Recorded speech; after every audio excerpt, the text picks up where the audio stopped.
আজকের এই ভিডিওতে আমরা জানবো কম্পিউটারের সফটওয়্যার সম্পর্কে।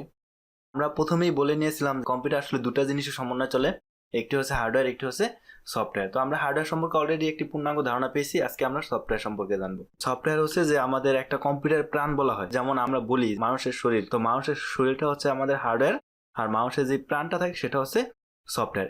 মানুষ আছে কিন্তু মানুষের প্রাণ নেই, তাহলে কি সে কোনো কাজ করতে পারবে?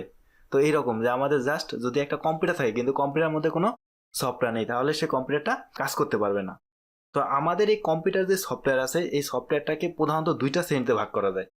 যে দুইটা শ্রেণী কি কি? প্রথম যেটি আছে সেটি হলো আমাদের অপারেটিং সিস্টেম সফটওয়্যার। তো অপারেটিং সিস্টেম সফটওয়্যারটা কি? যে একটা কম্পিউটার শুধুমাত্র অন থাকবে, জাস্ট আমাদের অন, আর কিচ্ছু না। যে একটা কম্পিউটার শুধু রানিং হওয়ার জন্য, মানে শুধুমাত্র অন থাকার জন্য যে প্রোগ্রামগুলো ব্যবহার করা হয় সেটা হচ্ছে আমাদের অপারেটিং সিস্টেম সফটওয়্যার। আর আরেকটা হচ্ছে আমাদের অ্যাপ্লিকেশন সফটওয়্যার। তো অ্যাপ্লিকেশন সফটওয়্যারটা আসলে কি?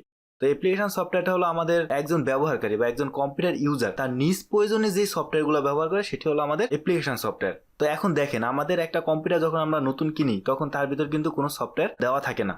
তো আপনার যখন যেটা প্রয়োজন হয় আপনি সেটা যাদের কাছ থেকে কিনবেন তাদেরকে বলবেন, অথবা আপনি যদি নিজে ইনস্টল করতে পারেন তাহলে ইনস্টল করে দেবেন। আমরা আরো একটু সহজভাবে বলতে পারি, দেখেন আমাদের যে অ্যান্ড্রয়েড মোবাইলগুলো আছে বর্তমানে, তো আমরা যখন মার্কেট থেকে মোবাইল কিনি, তো মার্কেট থেকে মোবাইল কিনলে কি হয়? তো জাস্ট ওইটার ভিতরে একটা নিজস্ব একটা অপারেটিং সিস্টেম দেওয়া থাকে। এরপরে আমাদের যদি অন্য কোনো সফটওয়্যার প্রয়োজন হয়, এই সফটওয়্যারগুলো কি করি আমরা? আমাদের বন্ধু বান্ধব অথবা আমরা প্লে স্টোর থেকে ডাউনলোড করি। কম্পিউটার ক্ষেত্রেও তাই। তো কম্পিউটার ক্ষেত্রে আমাদের প্রথমে যেটা ব্যবহার হয় সেটা হলো অপারেটিং সিস্টেম সফটওয়্যার। তো আমরা যখন কম্পিউটার কিনি, সেলার আমাদেরকে অপারেটিং সিস্টেম সফটওয়্যারটা ইনস্টল করে দেয়, আর বাকি সফটওয়্যারগুলো আমাদের নিজেদের নিজ প্রয়োজনে ইনস্টল করতে হয়। তো আসলে আমাদের এই সফটওয়্যারের ভ্যালু বা আমাদের এই সফটওয়্যার যখন যা যেটা দরকার সেটা এক একজনের কাছে এক এক রকম।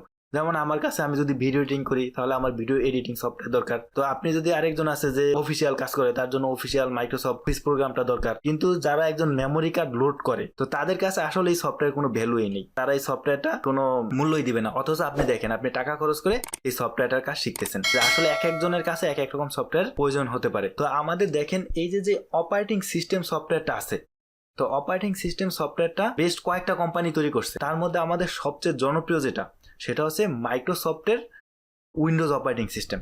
তো আসলে মাইক্রোসফটটা কি? মাইক্রোসফট হচ্ছে একটা কোম্পানির নাম, আর অপারেটিং সিস্টেম নাম হচ্ছে উইন্ডোজ। তো এই মাইক্রোসফট কোম্পানির আসলে যে প্রতিষ্ঠাতা, তিনি হচ্ছেন বিল গেটস। এটা আসলে সবাই কম বেশি জানেন বা ওনাকে চিনেন, নাম হয়তো বা শুনতে পারেন, যে উনি বিশ্বের মধ্যে সবচেয়ে ধনী ব্যক্তি ছিলেন এক সময়। তো উনি কিভাবে ধনী ব্যক্তি ছিলেন? তিনি আসলে এই অপারেটিং সিস্টেমটা সেল করতেন। শুধু অপারেটিং সিস্টেম না, তিনি অফিস অ্যাপ্লিকেশন প্রোগ্রামটাও তৈরি করছেন। তো আমাদের এই যে অপারেটিং সিস্টেম, মানে আমাদের কম্পিউটার যে অপারেটিং সিস্টেমটা আছে সেটা হলো আমাদের উইন্ডোজের অপারেটিং সিস্টেম। তো উইন্ডোজটা সবচেয়ে জনপ্রিয়, মানে সারা বিশ্বের প্রায় 83% মানুষ, প্রায় 83% মানুষ আমাদের এই উইন্ডোজ অপারেটিং সিস্টেমটা ব্যবহার করে। মানে এটা এতটা জনপ্রিয়। উইন্ডোজের কয়েকটা ভার্সন আছে, তো ভার্সনগুলো কি কি সবাই হয়তো বা শুনে থাকবে। উইন্ডোজ 7, এটা আসলে সবাই শোনার কথা যে উইন্ডোজ 7। তারপর আছে বর্তমানে যেটা লেটেস্ট সবাই ইউজ করে, প্রত্যেকটা কম্পিউটার আছে, সেটা হলো উইন্ডোজ 10। তো এখন উইন্ডোজ 7 আর 10 এর মধ্যে আসলে পার্থক্যটা, তো পার্থক্যটা হচ্ছে উইন্ডোজ 7 যখন তৈরি করছে তখন মানে এটার ভিতর যে সমস্যাগুলো ছিল, মানে দেখতে একটু বেশি একটা সুন্দর ছিল না। তো এটা পরিবর্তন করে, মানে এটার যে ডিজাইনটা, মানে এটার যে টোটাল ডিজাইনটা, সেই ডিজাইনটা পরিবর্তন করে উইন্ডোজ 10 ভার্সন রিলিজ করা হয়েছে, ঠিক আছে? তো আপনি যদি উইন্ডোজ 7 এর আগের ভার্সনগুলো দেখেন, উইন্ডোজ এক্সপি, যেটা 2002 সালে মানে সবচেয়ে জনপ্রিয় অপারেটিং সিস্টেম ছিল। তারপরে উইন্ডোজ এক্সপির আগে যদি চিন্তা করেন, উইন্ডোজ আপনার 98 ছিল, যেটা মানে দেখতে খুবই বাজে ছিল, ঠিক আছে? আপনি চাইবেন না ওটা ইউজ করতে।